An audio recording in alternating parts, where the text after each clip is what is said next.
दोस्तों, चंद बरसों से दुनिया भर में जनूबी कोरियन फ़िल्में और वेब सीरीज़ बहुत शौक से देखी जा रही हैं और कुछ फ़िल्मों ने तो मकबूलियत के नए रिकॉर्ड कायम कर दिए हैं। वेब सीरीज़ स्क्विड गेम उन्हीं में से एक है जो नाज़रीन के दिलों को छू गई है। अब तक करोड़ों लोग इस वेब सीरीज़ को देख चुके हैं। यह दुनिया के 93 ममालिक में नेटफ्लिक्स के टॉप 10 चार्ट में नंबर 1 पोजीशन पर रही है।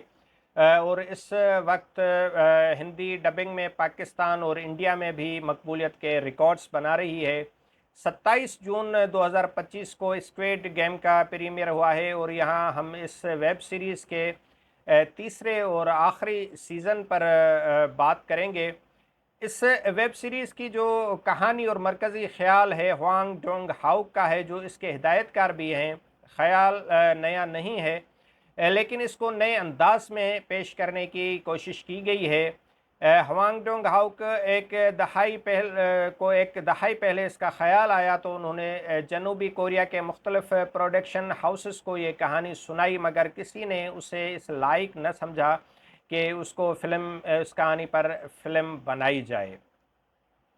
अब आलम यह है कि ये कहानी नेटफ्लिक्स पर अब तक रिलीज़ होने वाली वेब सीरीज़ में सबसे ज़्यादा मकबूल कहानी है। कहानी नवीस और हिदायतकार होंग डवांग ने जो जनूबी कोरिया में बच्चों के एक खेल के ज़रिए जिस तरह वहाँ के लोगों की ज़िंदगियों की अक्कासी की है, वो अपनी मिसाल आप है। इस वेब सीरीज़ में बताया गया है कि कैसे आम लोग माली परेशानी के साथ ज़हनी अज़ियत और मुख्तलिफ़ मनफी एहसासात के दबाव में आकर अपनी ज़िंदगी को जहन्नम बना लेते हैं और पैसा कमाने के लिए किसी भी हद तक चले जाते हैं। ये उन लोगों की कहानी है जिन्हें एक खेल को इनामी रकम जीतने से ज़्यादा अपनी बका के लिए खेलना पड़ता है। उन्हें इस खेल में हिस्सा लेने का दावतनामा अचानक और पुरअसरार तरीके से मौसूल होता है। खेल एक अलग थलग जजीरे पर होता है और शुरा को उस वक्त तक बंद रखा जाता है जब तक कोई खेल का हतमी फातह बनकर सामने ना आ जाए। इस कहानी में 1970 और 1980 की दहाइयों के कोरियाई बच्चों की मकबूल खेलों को शामिल किया गया है, जैसे स्क्विड गेम। इसमें जुर्म और दफा के लिए घनावने खेल के लिए स्क्विड की शक्ल का एक बोर्ड इस्तेमाल किया जाता है। एक ऐसा खेल जो बज़ाहिर सादा है और उसके फातह को करोड़ों रुपए की रकम जो है बतौर इनाम दी जाएगी। इस माली लालच में बहुत से मासूम लोग भी एक दूसरे की ज़िंदगियों से खेलने लगे हैं।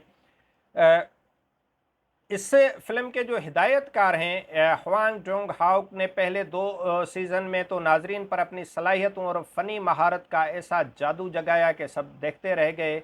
लेकिन तीसरे सीज़न में ऐसा महसूस हुआ कि उनके जहन में जो आइडिया था उसका रस गुज़श्ता दो सीज़न में निचोड़ा जा चुका है और अब तीसरे सीज़न के लिए कुछ बाकी नहीं बचा। कम से कम तीसरे सीज़न के मयार को देखा जाए तो ये अपने पिछले जो दो सीज़न हैं वो उनके मुकाबले में कुछ कम हमें लगता है। और इसमें काफ़ी जो चीज़ें हैं पहले सीज़न्स के मुकाबले में देखने वालों को मायूस भी करती हैं। अदाकारी की बात करें तो मरकज़ी और मुआविन किरदारों को सभी फ़नकारों ने बखूबी निभाया है। लेकिन तीनों सीज़न में मरकज़ी किरदार अदा करने वाले ली जोंग जे ने तीसरे सीज़न में भी अपनी अदाकारी का वही मयार बरकरार रखा है जो पहले दो सीज़न्स में था। उनके साथ साथ अदाकारों पारक ह्यूपिंग और कांगी शेम के अलावा नौजवान और खूबरू अदाकारा जोवेरी ने भी खूब अदाकारी की है। ऑस्ट्रेलियाई अदाकारा केट हेल्चेंट बतौर मेहमान अदाकारा वेब सीरीज़ के चंद मनाजर में जलवागर हुई हैं और फिर भी अदाकारी के लिहाज से सीज़न 3 को बेहतर कहा जा सकता है।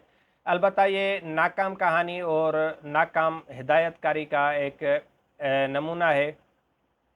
अगर आपने स्क्विड गेम का सीज़न 3 देखना चाहते हैं तो इससे पहले आप दो सीज़न ज़रूर देख लें, जिससे आप ये जान सकेंगे कि किस तरह सीज़न 3 तक आते आते वेब सीरीज़ का मयार या जो उसकी क्वालिटी है वो डिक्रीज़ हुई है। और उसके बनाने वालों को भी शायद अंदाज़ा है, इसलिए इसको आखिरी सीज़न भी करार दिया जा रहा है। इसके बनाने वालों ने भी ये बात अनाउंस कर दी है। सच ये है कि गुज़श्ता दो सीज़न की मकबूलियत को नेटफ्लिक्स ने इस तीसरे सीज़न में सिर्फ पेश किया है। इस तरह उनका जो कारोबारी नुक्ता नज़र से देखें तो ये बहुत ही एक कामयाब सीरीज़ कह ली जाएगी, लेकिन क्वालिटी के हिसाब से हम देखें तो ये शायद उस पाए की नहीं है जो हमने पहले 2 सीज़न्स में एंजॉय किया था। तो अब जो है इसको ज़ाहिर है नई रिलीज़ हुई है, पहले सीज़न्स की मकबूलियत की वजह से लोग इसको धड़ाधड़ देख रहे हैं, इसको पसंद भी कर रहे हैं, कुछ लोग कुछ इसको नेगेटिव व्यूज़ भी देख रहे हैं। लेकिन एज़ ए एंटरटेनमेंट आप एक सीरीज़ देखने के शायक हैं, तो मैं समझता हूँ ये आपको महसूस कर सकती है, आपको ये एंटरटेनमेंट दे सकती है। लेकिन आप ज़रूर ये ज़हन में रखिएगा कि अगर आप पहली 2 सीरीज़ की तवक्का रख कर इसको देखेंगे तो शायद आपको मायूसी मिलेगी। अगर आपने देखी हुई है तो ज़रूर आपकी राय क्या है इस हवाले से अपने कमेंट सेक्शन में इस हवाले से ज़रूर आगाह कीजिएगा कि आप कितने मुत्तफ़िक हैं मेरी राय से, या आप इसको किस अंदाज से देखते हैं। आप अगर आप इस चैनल पर नए हैं तो फ़िल्मी बातों और फ़िल्मी तबसरों तज्ज़ियों के हवाले से इस चैनल को सब्सक्राइब करना ना भूलिएगा। वीडियो देखने के लिए बहुत बहुत शुक्रिया और उम्मीद करता हूँ कि ये जो साथ है ये बना रहेगा। Thank you very much.